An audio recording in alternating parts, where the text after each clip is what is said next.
Hi everyone, today is October 12th, 2019, and this is the Duel Assessment, your podcast for Yu-Gi-Oh! Duel Links. My name is Green Ranger, and this week we have a relatively tame week, but a PvE event that has been completely revamped, and those are the raid duels. Raid duels for Caitlin Kessler, specifically, and you can obtain Kapakapu and also the character if you haven't gotten him. We'll talk about the various improvements, as well as the few new cards we get from that event, as well as a new dual skill.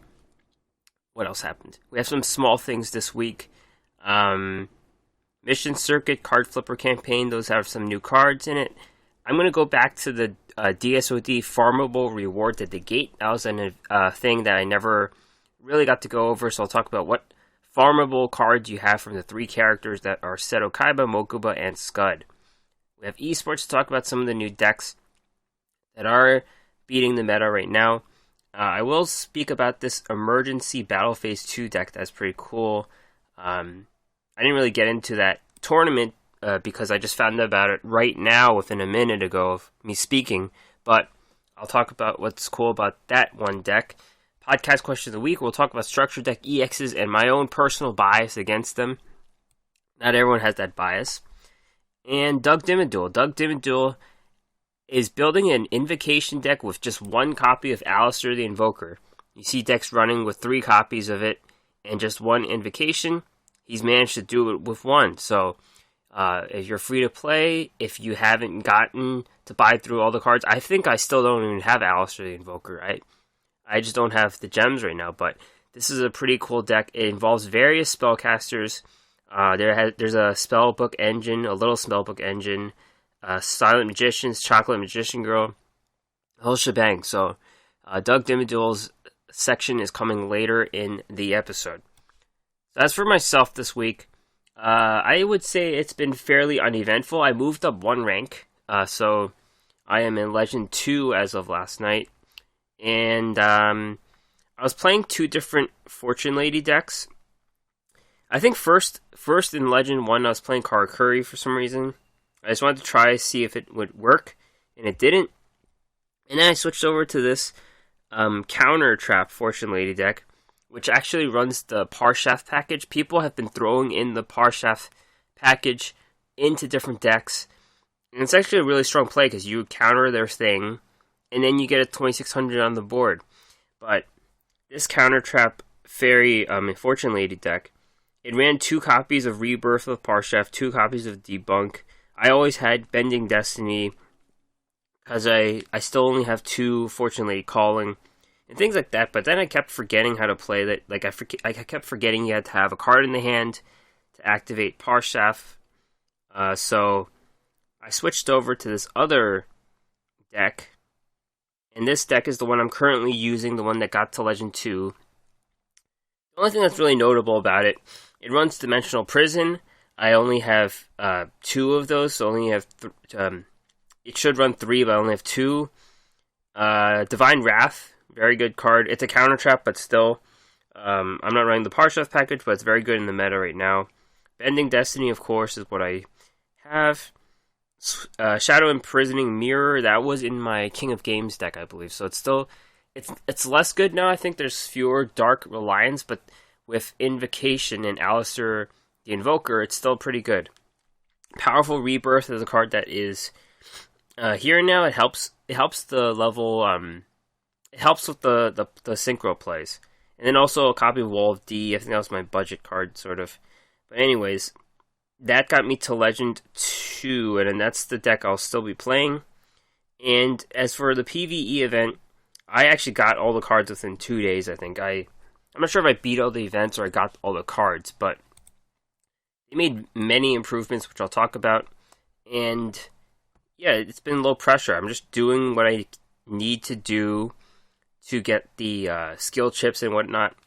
And yeah, I did all the missions to get the gems with Kapakapu, so I'm just trying to max out my rewards with the event because I have all the cards. I don't really need any more.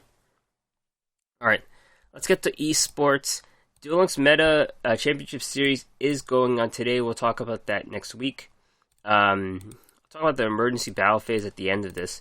Duel Links Meta Weekly 93. Dark Lords and Neos are neck and neck pretty much in this tournament meta. But the inclusion of Neos and Invocation Neos in specific has allowed 6 Sams to creep up as the second best deck. They showed up 6 times in the whole tournament, and all 6 of them made it to the top 32, so that's pretty impressive.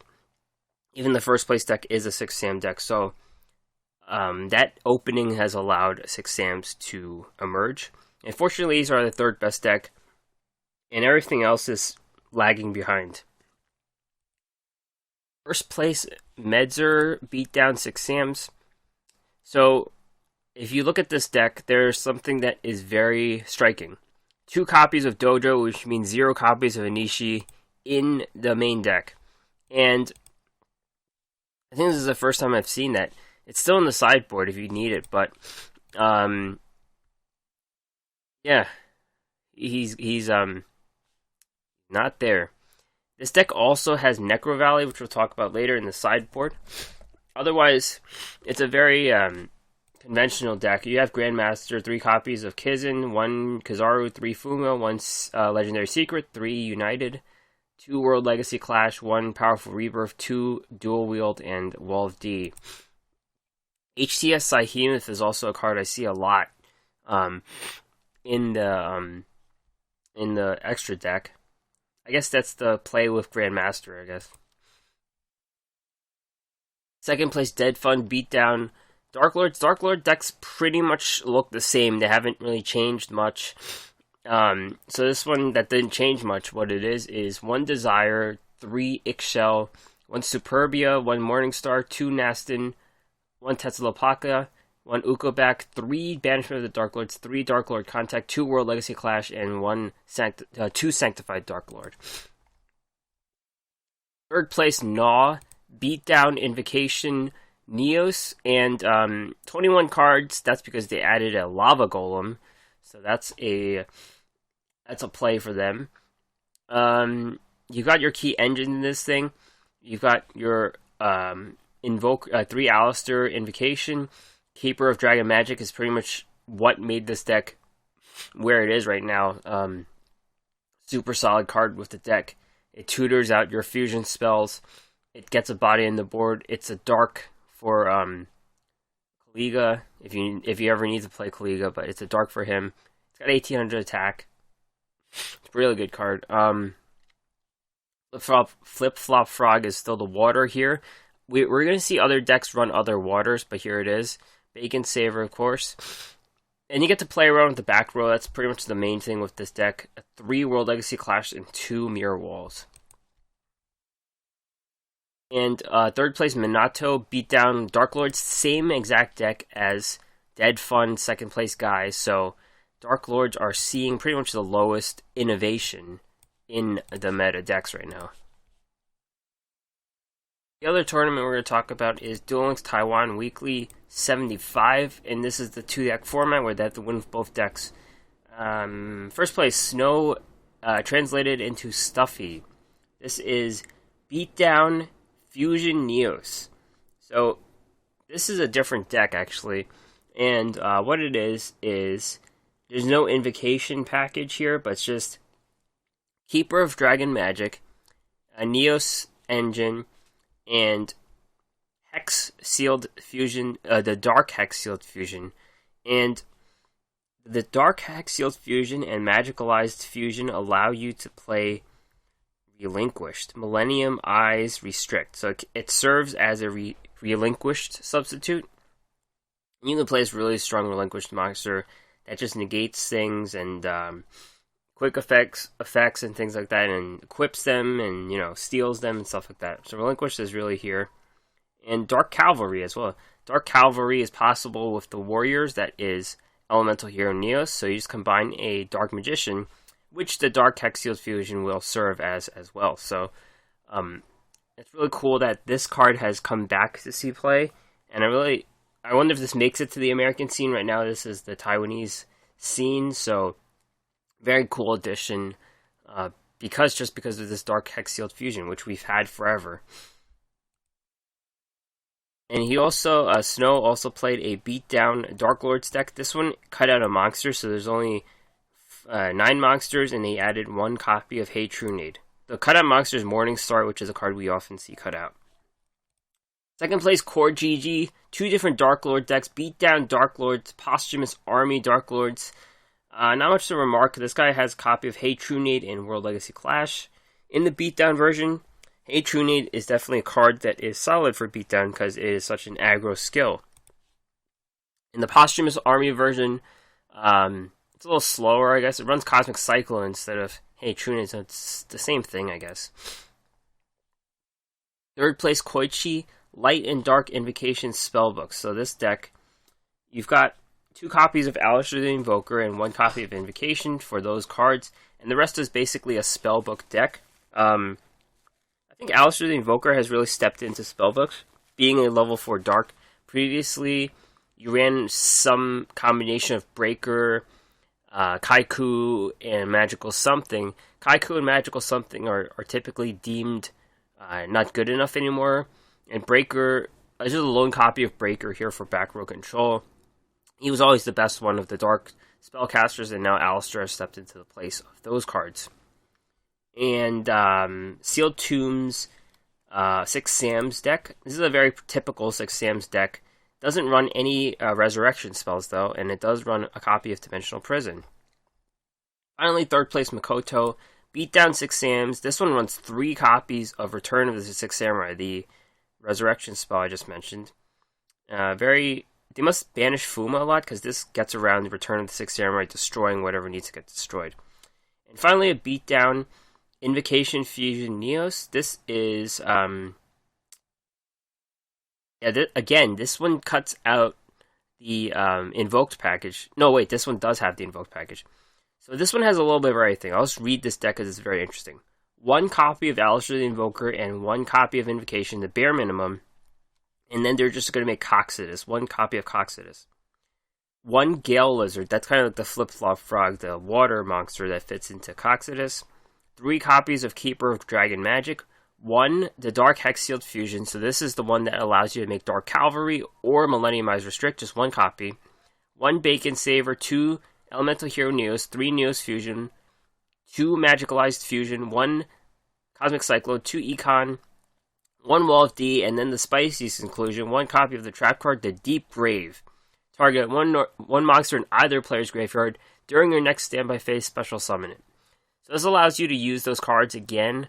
You can kind of steal your opponent's monsters and use them to fuse stuff and things like that. So it's a pretty cool inclusion there. Last thing I wanted to talk about for esports was this deck from Emergency Battle Phase 2, which happened last night. And 6 Samurais kind of dominated this tournament. And the first place, Luller, the well-known player, beat down 6 Sams, and the inclusion of 2 Necro Valleys in the main deck. So, this one doesn't include Anishi again. Of course, you could side deck and things like that. But that's something you could think about when playing in the ladder. You could just shut down your opponent. You don't have to play Sealed Tombs or Posthumous Army.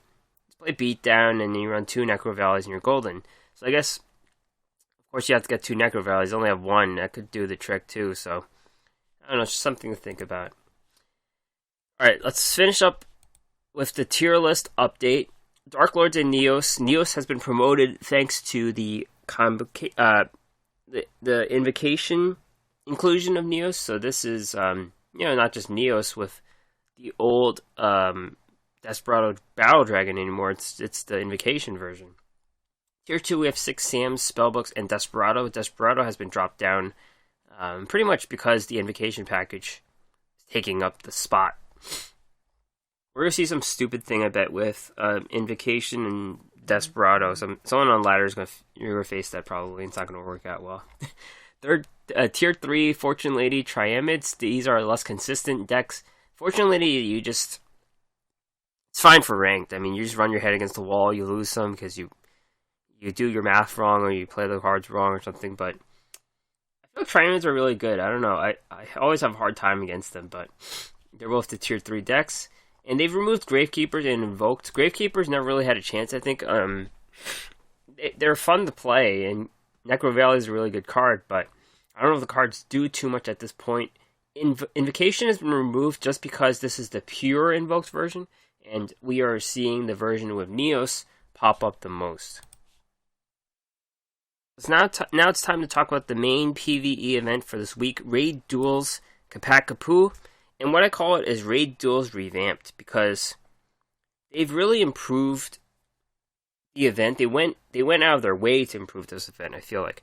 Last time it was better, but I think the main constraint was you had to collect those Dark Vestiges to play the event, and I kept running out of Dark Vestiges. This time they fixed the event so that you don't really need those at all. Every so often you have a free duel, and then they have the best part is the assist duels. They have 3 different slots for assist duels, so you could basically set it and forget it. You could just put 3 in, you auto duel those, and then you check back the app the next time you open the app and it's done.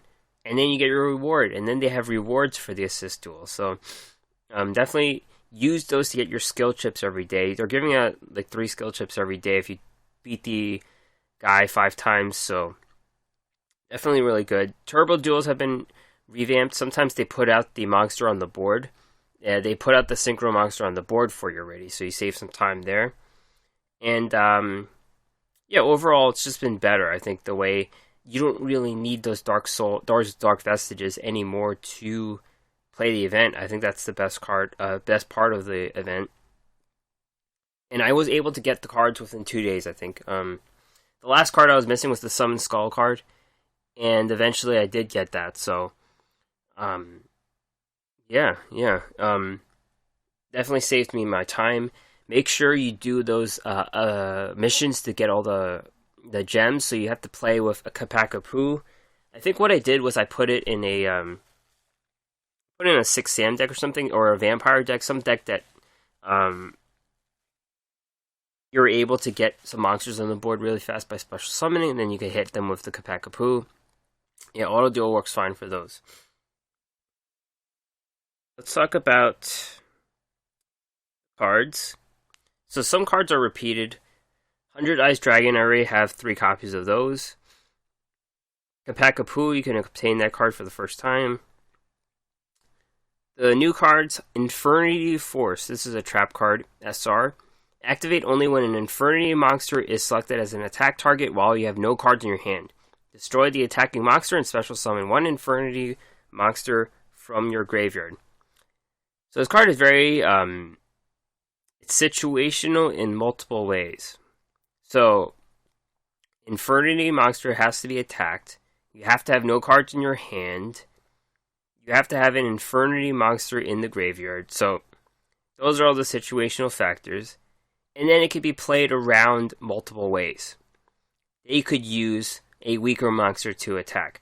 Their monster could have graveyard protection.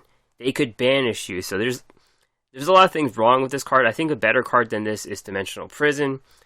Of course, this is Infernity. Any synergies, you have to draw an Infernity card or whatever that comes into play. But right off the bat, Dimensional Prison is just a better version of this card. So, not a very good card.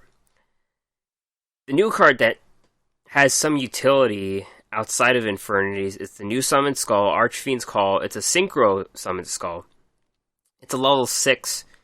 Same stats as Summoned Skull of 2500, 1200 Dark Fiend. It's a generic Synchro monster, so you could use any tuner and any non-tuner. This card's name becomes Summoned Skull on the field, but is still treated as an Archfiend card, of course.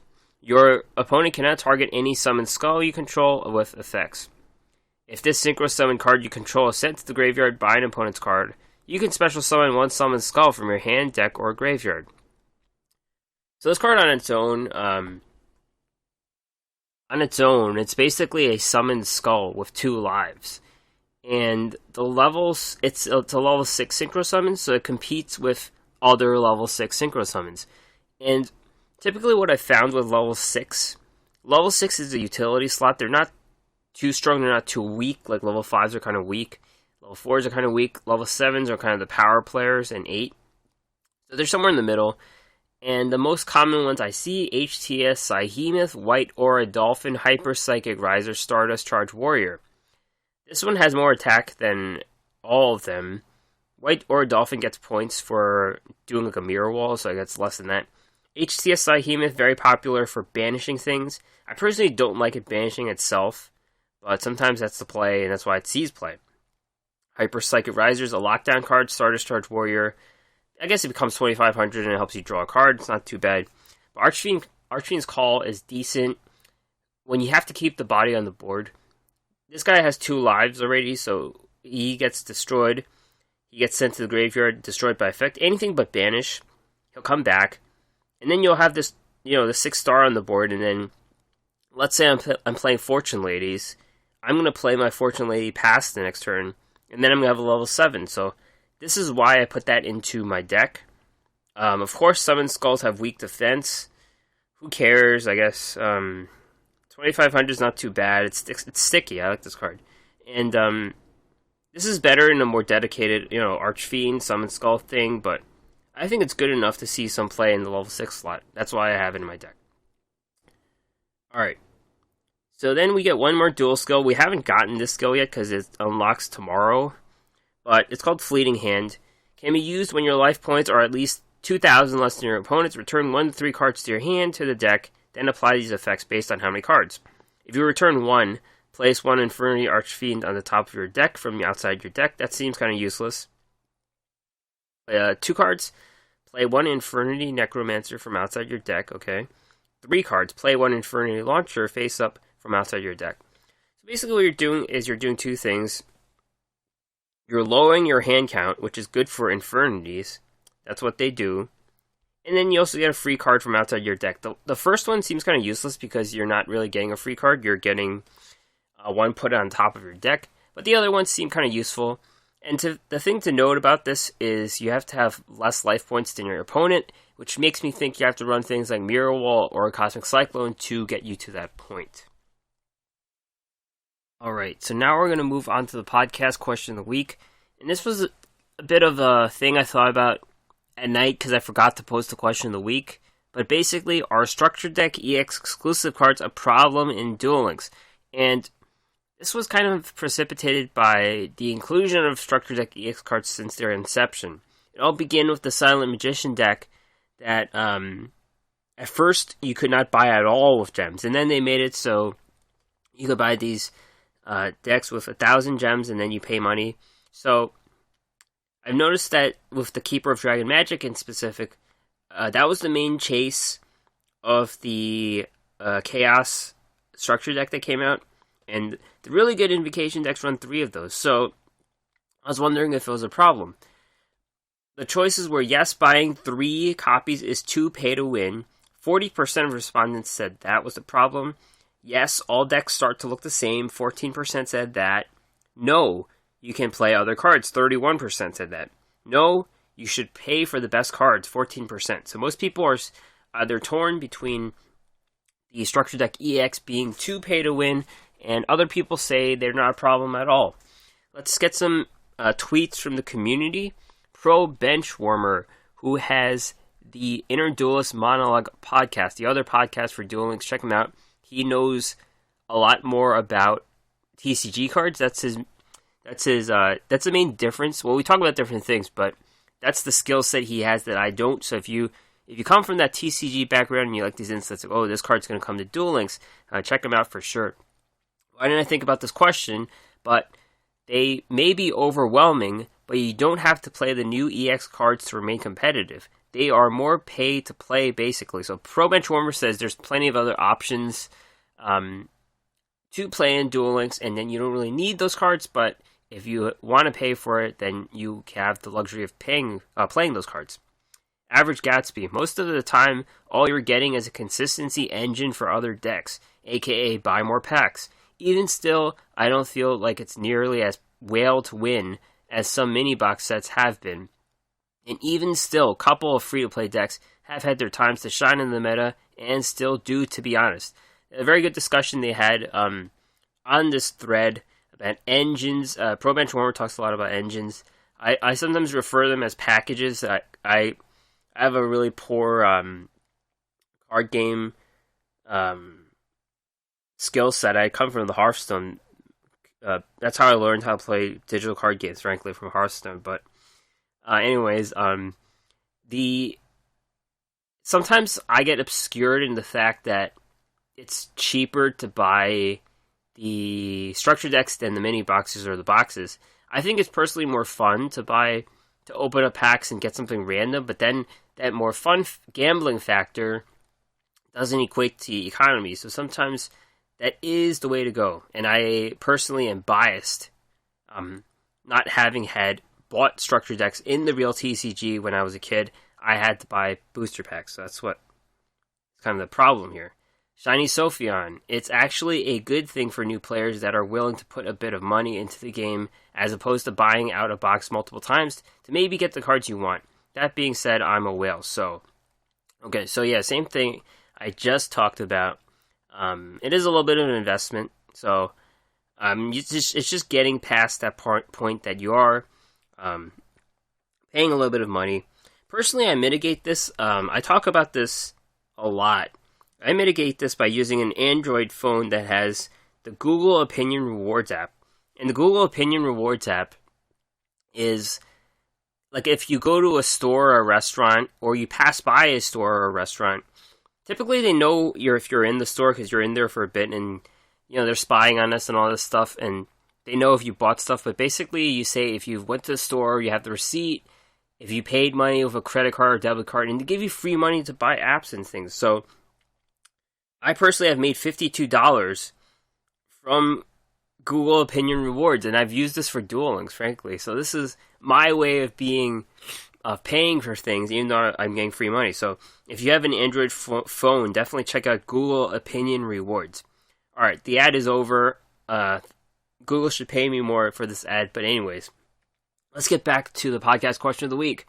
Card Game Penguin says, I feel like structured decks are a good compromise. While I'm not opposed to spending on boxes, I can't afford to go through a main box 3 times like some will. I feel without the structured decks, only the whales would have an advantage. Yep, so this is the same thing about me being fixed on the point that you have to put this money up front, while you have to wait forever, or you have to pay money for the boxes or mini boxes. Dark Slayer Areem. Without the EX structure decks, I feel like whales would absolutely dominate the meta. The structure decks being available at 1 copy for gems is very impactful.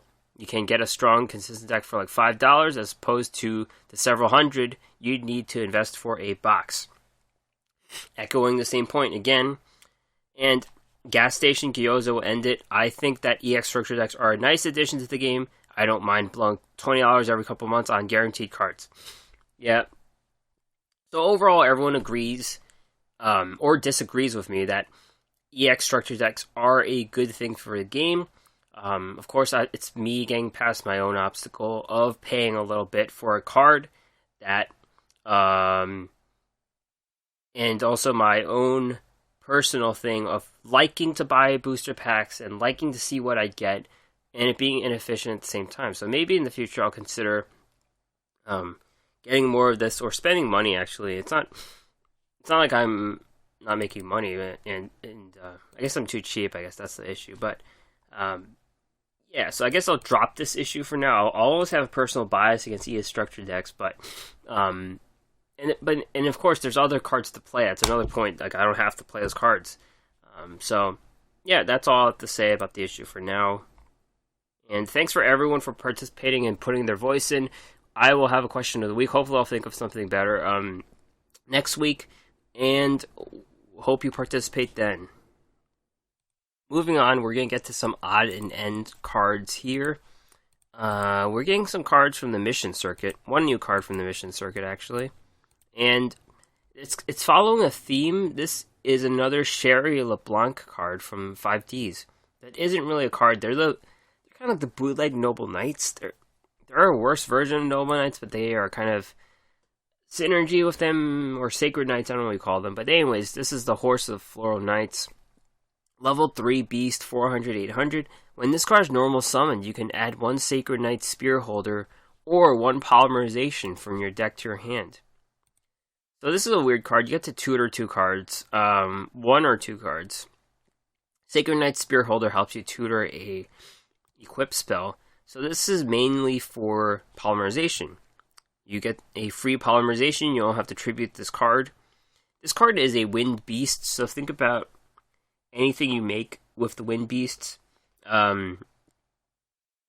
Yeah, so there is a card like Blazeman, I think Elemental Hero Blazeman, that does the same thing with better stats. So this is a budget version of that card, basically. There are better spells, fusion spells in the meta right now. Of course, Neos Fusion, Invocation. This is just in consideration if you need to get a polymerization in your hand, and then you can use it for a beast or something. I don't know, but yeah, it's a free card. That's all I have to say about it. Mission Circuit's one of the better events, so make sure you do that. You get your duels in, and you get all your rewards. The Card Flipper campaign is also going on right now. And we get our second copy of Destiny Hero Blade Master. Level 3 Warrior 300/600 Dark. During your opponent's battle phase, you can discard this card. All face-up Destiny Hero monsters you control gain 800 attack until the end phase. So this is a hand combat trick. Really, this card never really saw any play as a one-of. It does help your Masked Hero Anki get over some 3,000 attackers, so that's some consideration there. Right now, you're basically fighting Dark Lords, so they have a lot of attacks, so it helps you get over it, and then you could get a mask change and chain them all out. It helps a little bit, but I'm not really sure how impactful a second copy of this card is. Maybe you could discard 2 of them, I don't know, but it seems like it'll clunk up the hand a bit. And Masked Heroes typically don't have a ton of cards unless they use that card that draws 2. In Dark City, we're getting a third copy of Dark City. When a Destiny Hero monster attacks, if its attack is lower than the attack of the target, the attacking monster gains 1,000 attack during damage calculation. Third copy of the field spell. Of course, it goes without saying that we're better off playing the Aster skill that already puts this on the board. So there is one like that. There's no need to clog up your deck slots with 3 copies of Dark City. We are seeing, whenever that Neospatian deck came out, they were playing the Jaden skill with Neospace. So having the skill be the field is better than having 3 copies of the card in your deck. Now to move on to a topic that I've skipped for 2 weeks in a row, Dark Dimensions, Farmable rewards at the gate. So these are the farmable rewards you can get from Seto, Mokuba, and Scud. Let's talk about the cards. Kaiba's cards, we get Assault Wyvern as a UR, level 4 Light Dragon 1800/1000. When this card destroys an opponent's monster by battle, you can tribute this card, special summon 1 dragon monster from your hand or graveyard except for Assault Wyvern. So this is a clunky card for Blue Eyes. Blue Eyes do it so much better with the Snipe Hunter, throwing things away, the eggs and the stones, and then the Silver's Cry, and then the Cosmo Brain, all those things. This could work for some Chaos strategy, though. It's light, and we have a lot of Chaos support cards. This kind of card, like a Chaos Dragon deck, I mean, this card would be really good in this game's inception, or early on when 1800s were meta. This would have been a really good card.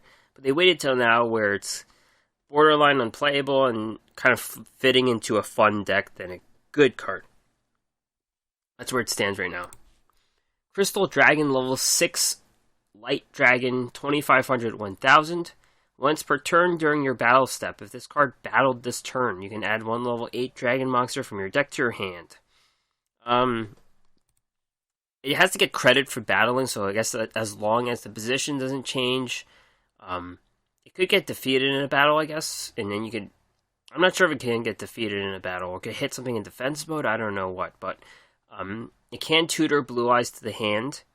But again, same thing as Assault Wyvern. It's too clunky to put into Blue Eyes. This one I see less useful than Assault Wyvern for a Chaos type deck. Yeah, and the stats aren't anything spectacular right now. 1 tribute, 2500, 1000 defense, so not too impressive card either.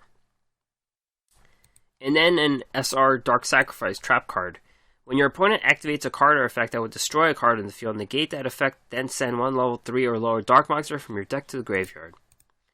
So, this would only see play in a deck that runs low-level dark monsters on purpose. It doesn't negate and destroy a monster's ability. Most often we see monster effect destruction nowadays. I think the only card that does do effect destruction as a trap is Treacherous Trap Hole. So basically this counters Treacherous Trap Hole, and it negates those monsters' effects, of course, but it doesn't destroy them. That's what makes this card not that good. And it's not a counter trap, so you can't include it in the Parshaft package, which relies on counter traps being played. So again, not a really good card. Overall, Kaiba's cards aren't too good. It's kind of like the thing if you're farming for Econ again, sure, but these new Dark Side of Dimension cards aren't all that impressive to me at all. I mean, Assault Wyvern is a nice card to have, but it's one that you probably won't put in your deck at the same time. Alright, let's move on to Mokuba, and he has the best cards as we know because Thunder Dragons are a King of Games deck. So, if you want a free-to-play, I don't know if it's free-to-play because they invest in the last box, but these cards are obtainable from Mokuba, so make sure you farm him. Thunder Dragon Dark, level 5 Dark Thunder, 5 stars, 1600, 1500, same stats as Thunder Dragon. Quick effect, you can discard this card, add 1 Thunder Dragon Dark from your deck to your hand.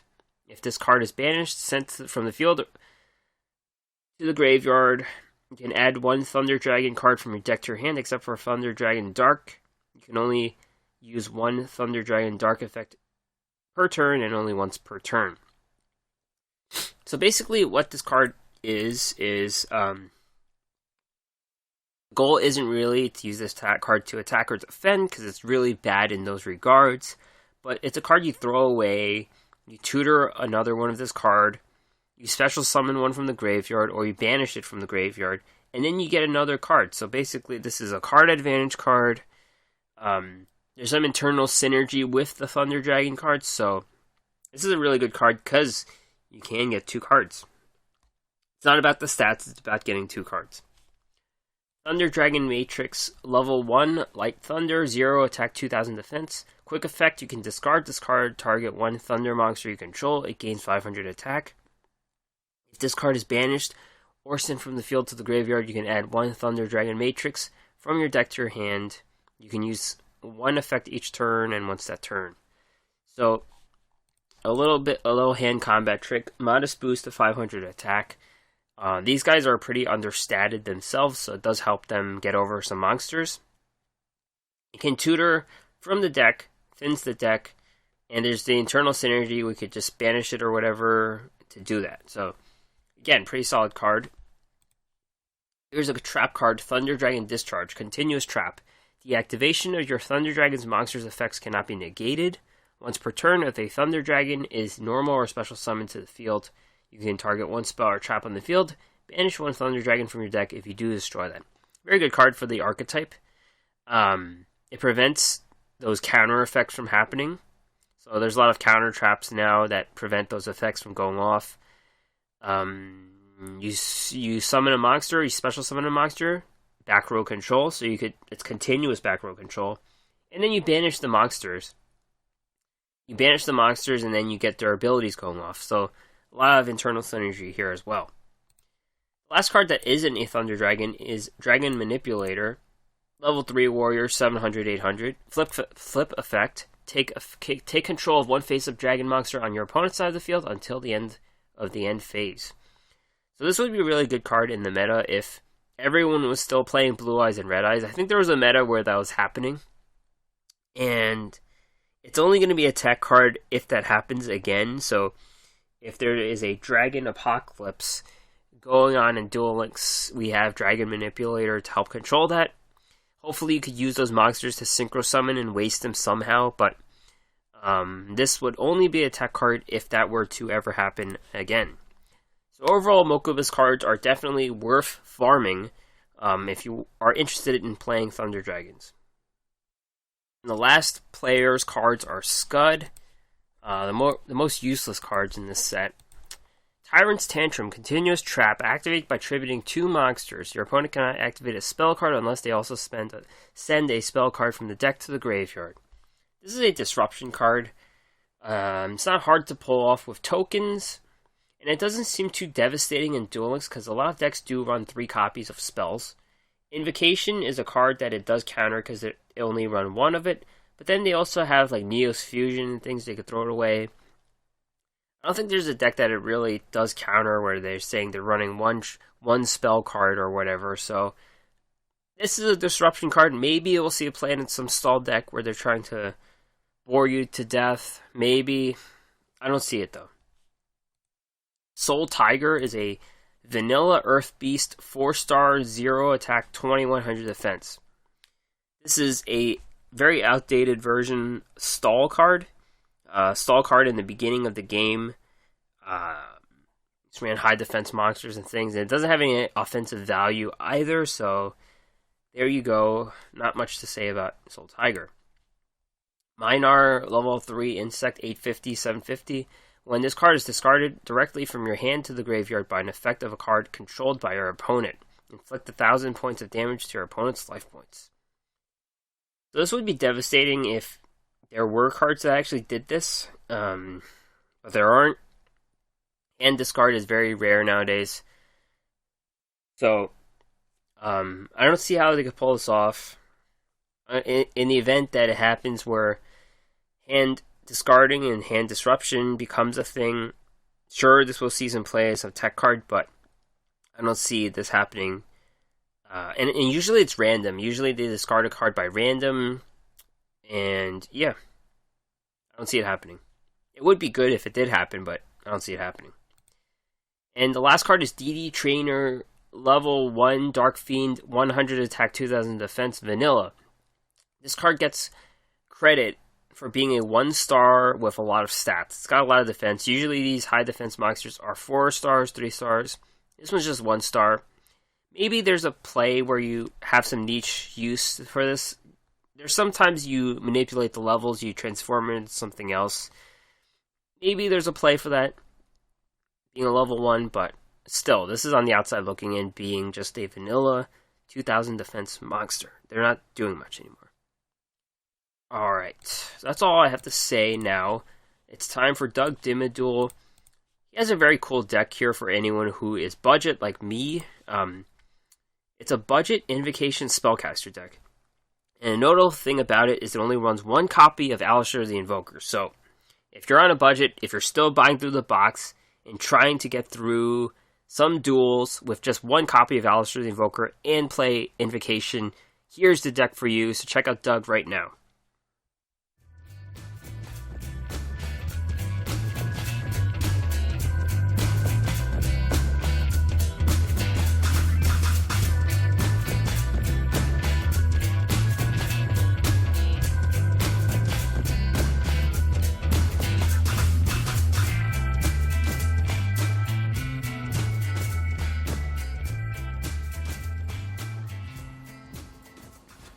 Hey there, this is Doug Dimmadule with Doug's Casual Deck of the Week.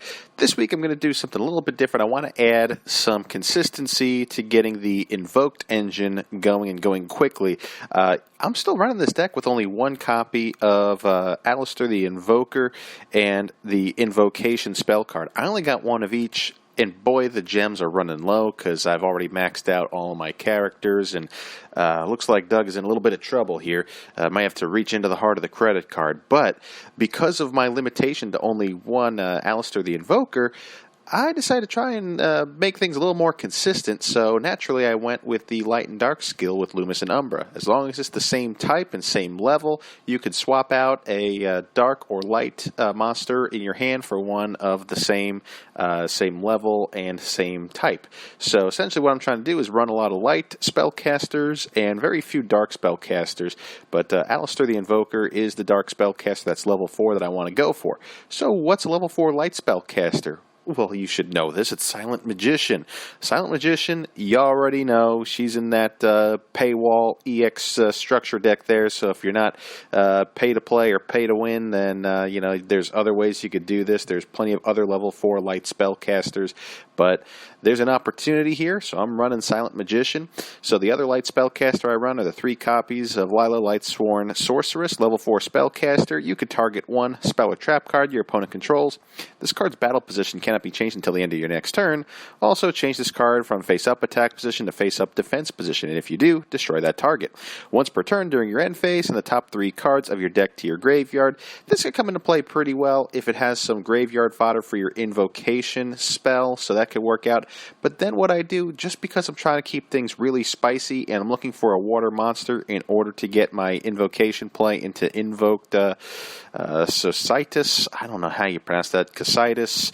It's that dragon fusion with the 2900 defense, 1800 attack. It requires an Alistair the Invoker and 1 water monster. Yeah, that one. So you run Spellbook Magician of Prophecy, and you run a very small Spellbook engine. So what do I mean by small Spellbook engine? I just mean 2 copies of Spellbook of Secrets, 1 copy of Spellbook of Fate, and 2 copies of Spellbook of Power. So you're really only going to get your Spellbook of Fate playoff only once in the game, but that's really not your win condition. This is not an entire Spellbooks deck, but you can actually use this little small engine to your advantage if you're trying to go the Spellbook route, and ultimately you could get into your Silent Magician play. And when you run 3 copies of Silent Magician, or even 2 or 1 or whatever, you want to have at least your 1 copy of Silent Magician level 8. That's all I run. It's a 3500 attacker. It has to be special summoned through the skill of through the effect of Silent Magician. So the level 8, though, it's cannot be, or it's unaffected by your opponent's spell effects. So that's still a pretty powerful skill to have. But again, that's not always your win condition either. I round things out with having Breaker the Magical Warrior, just 1 copy of it. That's all I really need in case I want to search out a back row destroying spellcaster. That's a dark level 4, because I'm going to have a lot of light level 4 spellcasters. And then to round things out, I'll run my 2 copies of Chocolate Magician Girl, because this deck is virtually entirely spellcaster monsters. It just makes sense to have Chocolate Magician Girl. So again, you could just discard 1 spellcaster monster to the graveyard, draw a card. It allows you to go through your deck rapidly. And then ultimately, you could always, if your opponent's trying to attack into your Chocolate Magician Girl, you target one of your spellcasters, summon it onto the field, cut the attacking monster's attack in half, and do some serious work. So, Invocation, you know what this one is. You could fusion summon 1 fusion monster from your extra deck using monsters from your hand as fusion materials. If summoning an invoked fusion monster, you can also banish monsters from your field and or either player's graveyard as fusion materials. If this card is in your graveyard, you can target one of your banished Alistair the Invoker, shuffle this card into your deck, and if you do, add that Alistair to your hand. So you really only need 1 copy of this spell card, but man, I would just like a little more consistency and possibly have maybe 2 copies of Alistair the Invoker. I feel like that would be the sweet spot for a deck like this, because light and dark make things so consistent. But effectively, there's really 3 ways to win with this deck. You could either go the Silent Magician route, you could go the Spellbook route and try and banish and get some quick hits in there, or you could go the Invocation route and get some of these strong monsters going. So I don't have an Earth monster in here, but that's a really, you got invoked Magellanica, so if you could just rely on your opponent maybe having an Earth monster in their graveyard, you could always get into that play. I like to run 2 copies of invoked Caliga. It's a level 4 fusion. It requires 1 Alistair and 1 dark monster. It's only got 1800 defense and 1000 attack, but it allows you to start using your opponent's dark monsters in their graveyard. But if a monster's effect attempts to activate, none of that player's monsters can activate their effects for the rest of this turn while this card is face up on the field, and also each player can only attack with 1 monster during the battle phase. So this card has potential. It's pretty good, but really the whole name of the game is to get invoked Cositis out there as quickly as possible, because the card cannot be targeted. And then if you're able to pair things up with your Alistair from your hand, it gives it a nice attack boost. It can attack while it's in defense position, so all of those Mirror Force cards you don't got to worry about. Wall of D, not a big deal, because your monster is attacking from the defense position. And then at the same time, too, you got a lot of back row destruction. We're talking about Lila the Lightsworn Sorceress. You got your Breaker the Magical Warrior. You got your Silent Magician to negate stuff. Overall, I mean, you could really do some work with this deck, but it's not the most competitive. It's really a kind of a deck that doesn't really have its own full identity, but it's kind of got a mishmash of different win conditions, so it can be pretty diverse, but at the same time, too, it can brick pretty hard. But that's why Light and Dark is probably one of the best skills to run with a deck like this. It works out nicely, but I recommend definitely giving it a shot. So anyway, that's it for this week's Casual Deck of the Week. I will see you next time. Take care.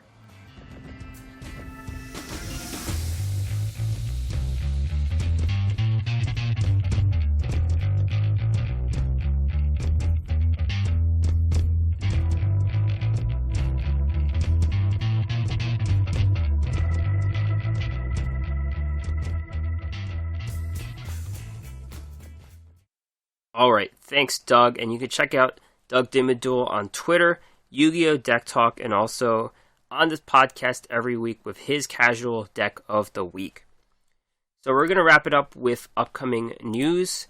The next PvE event is another Yubel event, so you get to obtain Jaden/Yubel if you don't have this character already, and also a new skill for that character as well. Loomis and Umbra are getting retired, so they're coming to the gate where you could farm their cards. They're a character that were mainly used for their dual skills, so Light and Dark and things like that. Dual Quest that happens every month, pretty much. The Turbo Duo Grand Prix is happening in late October, so maybe some new things there. The Weevil event is happening, so that's pretty interesting there. Some new Inzektor cards there. And updates for October. Checking the skill list again. I don't think that has happened yet, where you could see the opponent's graveyard and banish list. Alright, so that's it for this podcast. Thank you very much for everyone for tuning in. You can check out this podcast anywhere. Just search the Duel Assessment. All the notes are on the WordPress site. And Twitter, Duel_Assessment, me at Green Ranger CCG. Okay, alright. Thanks everyone for listening, and I'll see you next week.